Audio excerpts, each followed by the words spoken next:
What is going on, guys? Welcome to Gaming Theology. My name is Caleb. Today we are playing a game called Grounded. It is a survival game where you are a tiny human amidst a giant lawn. As you can see, there's the house right there. We're trying to repair something. I booted it back up in the middle of the story. It's been a long time since I've played, but I figured I'd get right back into it. I wanted to play Ark for this video. Ark is one of my favorite games of all time, but unfortunately, I just one-hit that guy. Unfortunately, it had to update, and Ark updates are notoriously large and quite frustrating, so we're playing something else. You might see the little bleep bloop at the bottom at some point in the video saying, Ark is ready to download, or Ark has finished its download and is ready to play, something like that. But we're doing something a bit different today. We're doing a live commentary today. Which means I'm talking as I'm playing the game. No script, no... Oh boy. I need to craft a torch apparently, but I don't think I have the materials to do so. So I'm going to just try not to die. Sorry, I know it's ridiculously dark in the video as well. Oh, I killed him. Sweet. Does this continue to be dark? Oh, yes, it definitely does. Alright, I'm going to back up and see how to make a torch. In the meantime, I'll keep talking. I'm doing a live commentary because there is a more or less a scripture that has been kind of poking at my conscience, making me kind of think a little bit, kind of convicting me. It's this. Ephesians 5, I'm dying. And I died. Wow, that was embarrassing. I got killed by like the weakest... Ephesians 5, 15 through 17. Therefore... be careful how you walk, not as unwise men, but as wise, making the most of your time, because the days are evil. So then do not be foolish, but understand what the will of the Lord is. First of all, I'm reading out of the NASB. I like the NASB a lot, the New American Standard Bible, because I feel like it synthesizes accuracy and readability the best for me. It's something that I enjoy reading, and I know that I'm getting an accurate portrayal of what the text says. So that's just a personal preference, but I thought I'd specify that just to be sure. How do I... Okay, take all. There we go. Cool. We're back in it, boys. The reason Whoa, I've never seen that before. Stop attacking him. He's my friend. The reason I bring the scripture up is because one main section, but we'll kind of expound on that later on. It's verse 16, making the most of your time because the days are evil. And obviously, I'm somebody who loves playing video games. I mean, the whole channel is kind of based around it. So there's a lot of times where I read things like this and I wonder, man, is playing video games really making the best use of my time? So it's been something that I've been kind of wrestling with a little bit. And I wanted to share with you guys what I ended up kind of concluding, but also how I've learned to better use my time. Also, I finally figured out how to make a torch. I was just looking through the menus and found it. No, my grass. Come back. So, given the context, I want to read verse 17. It says, "So then, do not be foolish, but understand what the will of the Lord is." So I want to reference two other scriptures here as I finally make my torch so I can see. The two other scriptures I want to reference are 1 Corinthians 10:13, "Whether then you eat or drink or whatever you do, do it all for the glory of God." And I also want to reference Matthew 22:37, "You shall love the Lord your God with all your heart, with all your soul, and with all your mind." And that's Jesus responding, what is the most important commandment? And he kind of summarizes the first four of the 10 commandments. I think it's important to keep these in the front of our minds when discussing this passage in Ephesians, because it says ponder and understand what the will of the Lord is. And the Bible tells us the will of the Lord is to commit our lives to Him. How do we not waste our time? By committing all of our time to Him. And so I want to talk about how we can do that with video games. And I think it comes down to the way that we play the games. Not necessarily that we're playing them, but the motivation behind what we're playing them. And I touched on this in another video, but I wanted to go a little bit deeper into it. So video games are generally split into two categories, right? There's multiplayer and there's single player. I mean, you could argue, survival and RTS and, you know, first-person shooters and all sorts of puzzle games, things like that. But at the end of the day, there's single player and there's multiplayer.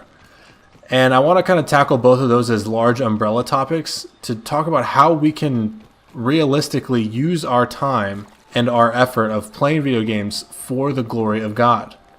Now, I think... Well, what is this guy? Come back. Oh, he's gone. Literally just disappeared into another realm. Okay. I want to talk about multiplayer games first because I think it's the easiest to begin to get a hold of how we can use it.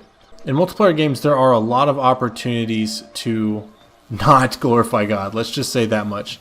There's a lot of opportunities to fall into the temptation of showing your excellence over your opponents or taunting your opponents and doing things that are just generally not Christ-like. So, I mean, first and foremost, the thing that you can do easiest to glorify God is just to show Christ-likeness through the way that you act. Is this what I'm doing? Oh, cutscene. Here we go. What's going on here? So I got 2 of them. I still need the 3rd one. Wait, no, that is all 3. Oh, what just happened? You're experiencing this along with me for the very first time, so I don't know what's going on. Giant explosions, apparently. Whoa! Good job, giant explosion machine. Oh, called it. Investigate the explosion at the oak tree. Okay, I guess that's what we're gonna do. The second thing that you can do in a multiplayer game is honestly, and this is like the real motivator. This should be the bread and butter, is to build relationships. I want to give you guys a couple stories of my own experiences that help shape how I look at multiplayer games. First and foremost, I once again I said this in another video. I don't want to like brag on it or do anything like that. I played Halo 5, well, Halo Reach as well, but Really a lot of Halo 5 at a very competitive level. I tried to go pro. I was close to going pro, but I mostly stayed just like top amateur for a while. But I teamed with these 3 people for 2 years. 2 entire years. Whoa. Is there something big over there? I kind of want to see what it is. Hopefully I don't die. Oh my gosh. Never mind. I see what it is. That thing is massive. Oh no. Oh no. Is it aggroing on me? I'm so spooked. I am so spooked. Oh my... Is it coming for me? I'm so worried. I'm so worried for my life.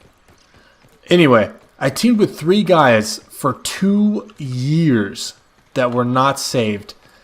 And this is when I was a very immature Christian. But regardless, teamed with these 3 guys for 2 years, and I did nothing to share the gospel with them. And honestly, I sort of missed my chance in a way, because the relationship that I have now is not even close to the relationship that I had then. Any evangelism I do now, sure, will be somewhat effective, but not nearly as effective as how it could have been. Can I kill these? Oh, yes, I can. They're kind of strong, though. It's not nearly as effective as it could have been if I had done it while I actually had that. Oh, wow, I'm dying. Had that relationship with them then. And so I want to encourage you guys, leverage the relationships you've made through these multiplayer games. Use the relationships that you can build now, another spider, to further the work of the gospel. And so to counter that story, in the same game, Halo 5, I found a random guy on a forum recruiting for a team. This was after I had left that team. I was kind of just a free agent. I was looking around. A guy who said he was recruiting for an organization that was Christian. And he just went out right on the limb and said that this is a Christian organization recruiting a team, yada, yada, yada. I was like, all right, that's cool, whatever. Sounds interesting. I'll ask. I'll see what's up. Frankly, the people that I was playing with at the time, eventually there were better people, but the team that I was playing with at the time were not that great.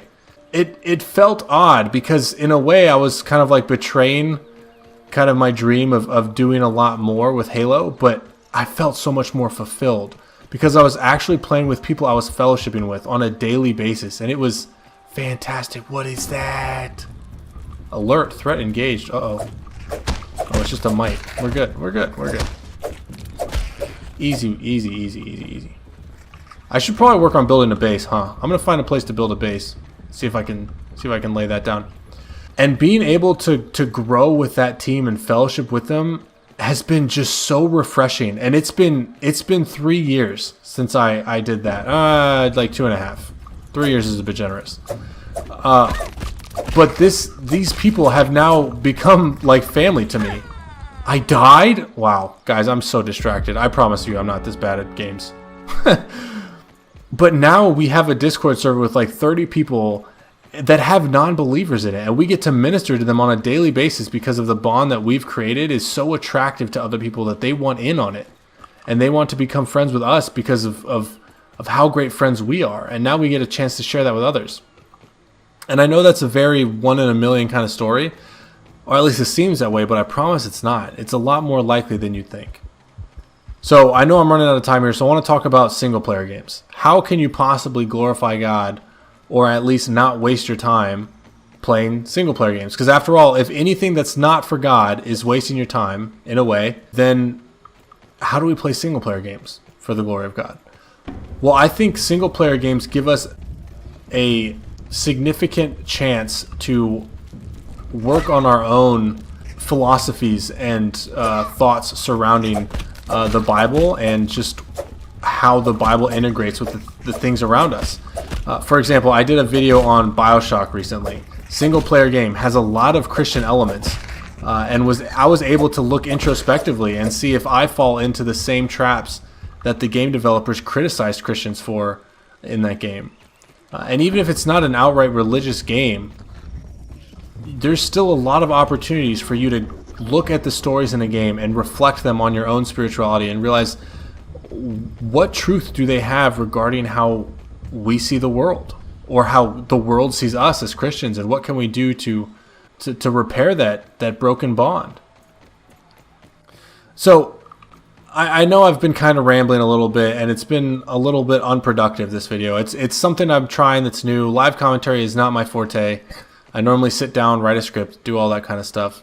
But I wanted to just express my thoughts on Ephesians 5:15-17. I'll read it one more time. Therefore, be careful how you walk, not as an unwise man, but as a wise one, making the most of your time, because the days are evil. So then do not be foolish, but understand what the will of the Lord is. So I want to encourage you guys, stand fast in doing the will of the Lord and not wasting your time. Especially if you're playing video games, it's so easy to waste your time, to fall into the things of the world. That thing is huge.